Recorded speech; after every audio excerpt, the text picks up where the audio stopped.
आपण पाहत आहात केएस न्यूज मराठी। नमस्ते। केएस न्यूज मराठी व सांगली सम्राट न्यूज मध्ये आपल्या सर्वांचं सहर्ष स्वागत। आज आपण भाजपाचे मध्य मंडळचे सरचिटणीस माननीय मनोहर हुवाळे साहेब यांची काल निवड झाल्याबद्दल त्यांच्याशी थोडंसं बातचीत करण्यासाठी आपण जमलेलो आहोत। नमस्कार साहेब। नमस्कार। कालच तुमची भारतीय जनता पार्टीच्या मध्य मंडळ सरचिटणीसमध्ये निवड झाल्याची बातमी आम्हाला म्हणजे तिथे ऑफिसला समजली। त्याच्यानंतर आम्ही सुद्धा तुम्हाला फोनवरून शुभेच्छा दिल्या होत्याच, पण तरी सुद्धा तुम्ही मुंबईहून गावाकडे आल्यामुळे थोडंसं गावातील लोकांना थोडंसं तुमची अजून जरा परिचय व्हावा म्हणून तुमच्याशी आम्ही बोलणं करण्यासाठी आलोय। नमस्कार। तुमची निवड झाली आणि तुमचा परिचय तसा तालुक्यात बऱ्यापैकी आहेच, पण जरा तुमच्या शब्दात जरा व्यक्त व्हा। नमस्कार।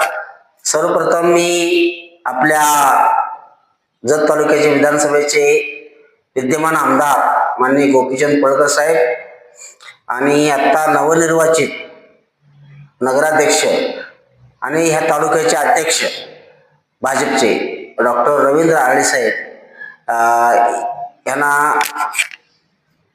त्यांचा आभार व्यक्त करतो, कारण त्यांनी माझ्यासारख्या एका दलित कार्यकर्त्याचे गुण ओळखून मला या पदावर काम करण्याची संधी दिली, त्याबद्दल सर्वप्रथम त्यांचे मनापासून आभार। माझा परिचय आता हुवाळे साहेबांनी विचारला की मी मनोहर हुवाळे, मी मूळचा वसपेठचा आहे आणि मी गेली 35 वर्षे डोंबिवली नागरी सहकारी बँकेत काम करत होतो आणि त्यातले मधले 95 ते 2000 महाराष्ट्र शासनाचं युती सरकार आलं होतं, त्यावेळी माननीय नामदार श्री जगन्नाथ पाटील साहेब यांचा PA म्हणून काम करण्याची मला संधी मिळाली आणि त्या माध्यमातून मी एका उपेक्षित जत सारख्या दुष्काळी तालुक्यातून जाऊन मुंबई सारख्या ठिकाणी आपण स्वतःचं एक स्थान निर्माण करणं हे तसं खूप कठीण असतं, पण मला पक्षाच्या वरिष्ठांनी अनेक वेळा संधी दिली आणि त्या संधीचं मी काम करत गेलो आणि मला संधी मिळत गेली। दुसरं, तुम्ही मागासवर्गीय घटकातून येत असताना सुद्धा भाजपसारख्या पक्षाकडून तुमच्यावरती एवढी मोठी जबाबदारी त्या पक्षाला का देऊशी वाटली? कसं आहे, तुमचा प्रश्न बरोबर आहे। भारतीय जनता पार्टीला मुळात एक जातीवादी पक्ष म्हणून फिरवलं जातं किंवा लेखलं जातं, पण मी गेली 35 वर्षे एका जत तालुक्यासारख्या दुष्काळी भागातल्या मागासवर्गीय समाजातून मुंबई सारख्या ठिकाणी काम करून आल्यानंतर सुद्धा गेल्या 35 वर्षांमध्ये मला कुठेही असा अनुभव आला नाही की भारतीय जनता पार्टी हा जातीवादी पक्ष आहे।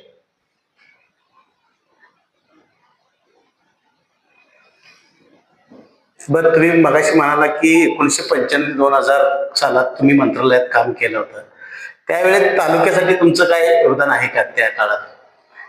हे बघा, 1995 ते 2000 या 5 वर्षामध्ये माननीय गोपीनाथ मुंडे साहेब आणि माननीय मनोहर जोशी मुख्यमंत्री होते आणि त्या पिरियडमध्ये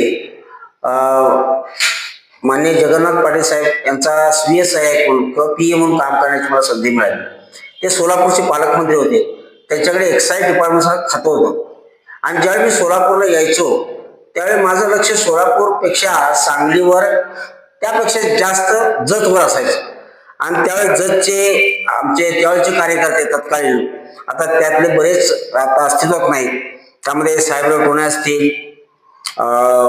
तारसर असतील, बसवराज पाटील असतील, गुड्डापूरचे हिरेमेठ स्वामी असतील, बाबुराव दुधाळ असतील, कृष्णा गायकवाड असतील, अशा अनेक व्यक्तीबरोबर काम करण्याची मला संधी मिळाली आणि ह्या माणसांनी जी जी जबाबदारी त्यावेळी माझ्याकडे दिली ती पार पाडण्याचा निश्चित प्रयत्न केला। त्यामध्ये प्रामुख्याने 3 गोष्टींचा मी उल्लेख करतो।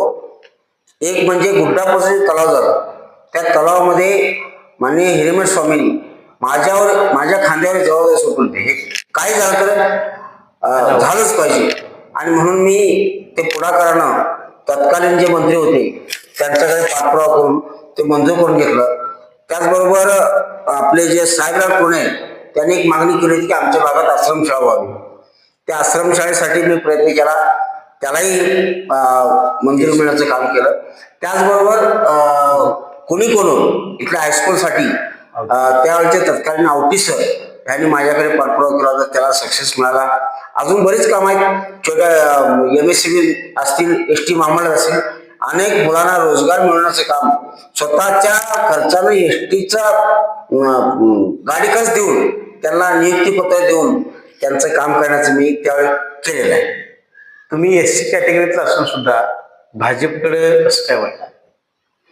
खरं सांगू का, मी दलित समाजातला आहे, परंतु दुर्दैवानं एक गोष्ट सांगावं लागते सर, की मी पूर्वीपासून दलित चळवळीचा कार्यकर्ता होतो आणि आत्ताही दलित चळवळीचाच विचार डोक्यात आहे. परंतु मध्यंतरीच्या काळामध्ये बाबासाहेबांनी जे सांगितलं, तुम्ही शिका, संघटित व्हा, संघर्ष करा, आम्ही शिकलो, संघटित झालो. परंतु तत्कालीन त्यावेळचे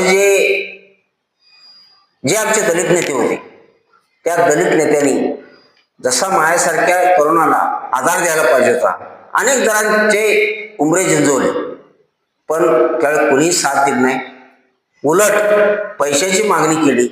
असे वाईट अनुभव आल्यामुळं मी थोडासा नाराज झालो होतो आणि एका कार्यक्रमामध्ये, डोंबिवलीच्या एका कार्यक्रमामध्ये मी पोटतिरीक मांडली. भाजपचाच कार्यक्रम होता आणि त्यांनी बाबासाहेबांची जयंती साजरी केली आणि त्या कार्यक्रमामध्ये माझी भूमिका अशी मांडली, भाजपवाल्यांना मी सुनावलं की हे बंद करा, हे बाबासाहेबांची आंबेडकरांची जयंती साजरी करताय, बंद करा. तुम्हाला जर बाबासाहेबांचं कार्य पुढे न्यायचं असेल किंवा झोपडपट्टीतल्या दलित माणसाचं काम करायचं असेल तर ह्याच्या रोजगाराचं काहीतरी बघा. आणि त्यामुळे ते नेते, त्या व्यासपीठावरचे नेते थोडे प्रभावित झाले आणि त्या दिवसापासून मला भाजपमध्ये प्रवेश मिळाला आणि एका आमदारांचं PM म्हणून काम करायला संधी. आता तुम्हाला एवढे मोठे पदाची जबाबदारी दिल्यानंतर डॉक्टर अरळी आणि जतचे जे आमदार आहेत त्यांच्यावर तुमचे संबंध कसे आहेत? डॉक्टर अरळी साहेब यांचे संबंध 1997 पासून म्हणजे आहे. कारण ज्यावेळी जत तालुक्यामध्ये भारतीय जनता पार्टीचं कुठलंही अस्तित्व नव्हतं त्यावेळी हे काम करत होते आणि 95 साली युतीचं सरकार आल्यानंतर ज्यावेळी माझ्या मुलाचा विवाह समारंभ होता त्यावेळी माननीय मंत्री महोदय जगन्नाथ पाटील साहेब इथे आले होते. त्यांनी पहिला मुक्काम डॉक्टर अरळी साहेबांकडे केला होता. त्यानंतरची आयडेंटिटी तयार झाली. 2017 साली माननीय आमदार, आत्ताचे विद्यमान आमदार पळकर साहेब, मी ज्यावेळी सांगलीमध्ये काम करत होतो त्यावेळी त्यांची माझी भेट झाली आणि त्यावेळी मी त्यांना 2017 साली बोललो होतो, साहेब तुम्ही येणारे भावी आमदार आहात, भावी मंत्री आहात. आणि परवाच्या मीटिंगमध्ये बोलल्यानंतर ते हसले, खरं तुमचे शब्द खरे ठरले असं ते म्हणाले. आता तुम्हाला पदाची जबाबदारी तर दिली आहे आणि येऊ घातलेल्या जिल्हा परिषद आणि पंचायत समिती निवडणुकीमध्ये तुमची काय भूमिका असते? तुमचा प्रश्न रास्त आहे. येणाऱ्या निवडणुकीमध्ये भारतीय जनता पार्टीचे जे पदाधिकाऱ्यांनी जे उमेदवार देते त्या उमेदवाराला निवडून आणण्याची जबाबदारी मी स्वतःच्या खांद्यावर घेतलेली आहे आणि निश्चितपणे पूर्व भागामध्ये भारतीय जनता पार्टीचं कमळ फुलेल अशा पद्धतीची माझी भूमिका राहील. तुम्ही सेवानिवृत्तीच्या नंतर, मंत्रालयातल्या कामानंतर पुन्हा तुम्ही आता राजकीय पद स्वीकारल्यानंतर तुमची राजकीय काहीतरी अपेक्षा? हे बघा सर, तुम्हाला सांगतो, KS न्यूज मराठी चॅनलला लाईक करा, शेअर करा आणि सबस्क्राईब करा.